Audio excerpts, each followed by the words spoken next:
आपरे अतिथिगृह में रुक तो जाऊं महाराज, पण एक समस्या है। आप घणा दिना तक मने अतिथि आलो सम्मान नी दे पाओ और मने बेइज्जत होवोनी पंजा। नहीं ब्राह्मण देवता, मुँह राजा विक्रमादित्य आपने इन बात रो वचन देऊ हूँ क आप हमेशा म्हारे अतिथिगृह रा सम्मानित अतिथि बन और रेवोला। क्या राजा विक्रमादित्य अपने वचन को कायम रख पाते हैं? क्या जीवन भर उस ब्राह्मण और उसके परिवार को आतिथ्य दे पाते हैं? सच जानने के लिए वीडियो को पूरा देखें। नमस्कार हुकम खमागणी मायड़ भाषा रो गौरव चैनल की प्रस्तुति सिंहासन बत्तीसी श्रृंखला रे 8वें भाग में इंदिराराम देवड़ा की तरफ गणमान्य स्वागत और अभिनंदन स्वीकार करो होगा। लाडला अंक आप देखिया और आप जानो ही हो कि राजा भोज ने उदय में एक अद्भुत सिंहासन मिले। राजा भोज उन सिंहासन माते विराज नहीं चाहे पर उन सिंहासन में लागोड़ की 32 पुतलियां उन्होंने रोक दे और हर एक पुतली राजा भोज ने एक एक कहानी सुनावे। हर कहानी में राजा विक्रमादित्य रे अलग अलग गुणारो बखान बे पुतलियां करे।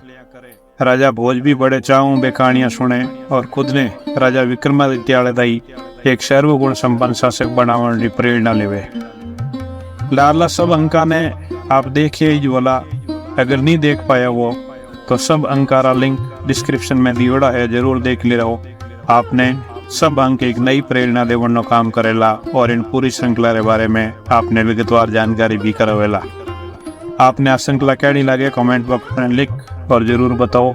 वीडियो पसंद आवे तो लाइक और शेयर कर दी रहो। चैनल ने सब्सक्राइब कर दी रहो ताकि आने वाले वीडियो की सूचना आपने सब पहले मिल जाए।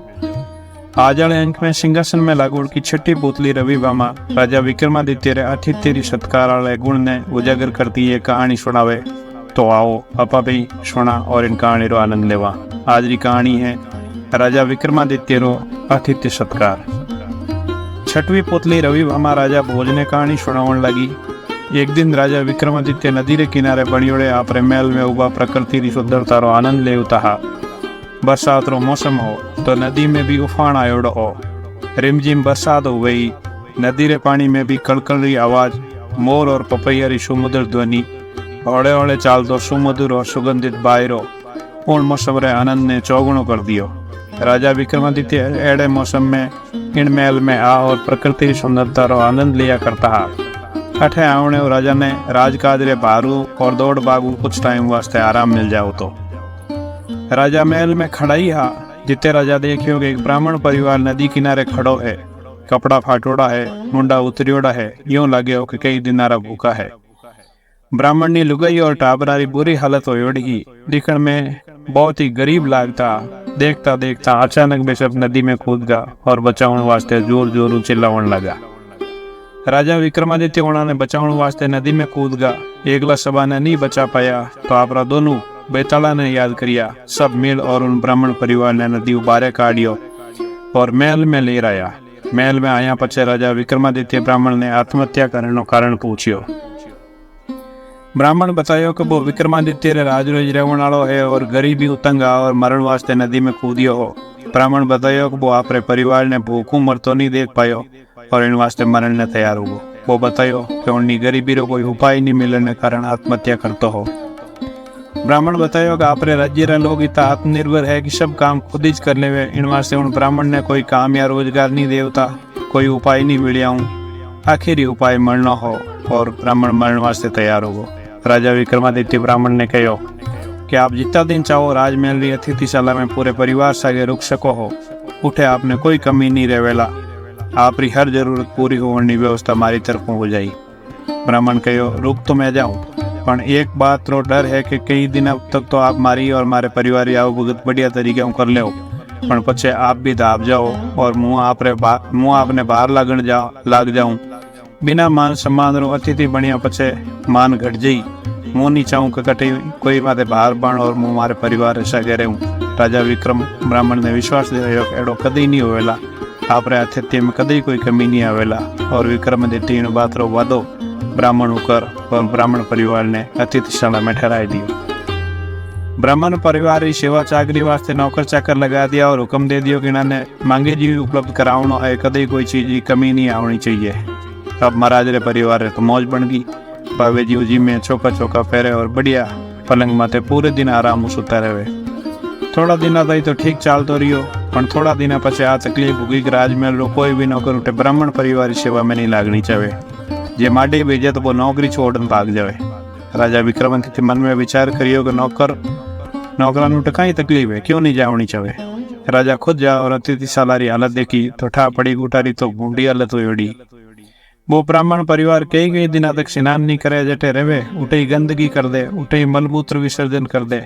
कोई भी इंसान उठे 1 मिनट भी उबो नहीं रह सके, इतनी गंदगी कर दी। बदबू रे कारण बूढ़ा हाल आ तो उनारी सेवा कोई करनी चाहे भी तो किकर करे, नौकर जाकर क्यों भागे। आ बात राजा विक्रम रे समझ में आ गई।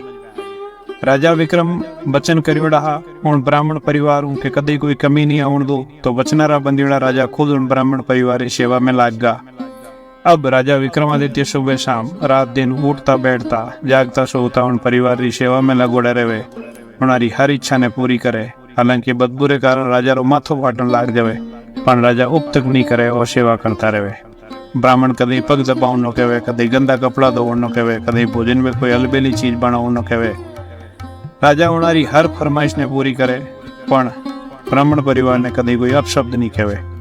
ब्राह्मण परिवार ने कोई कमी नहीं आवन दे और अतिथि सत्कार में कोई कमी नहीं रखे।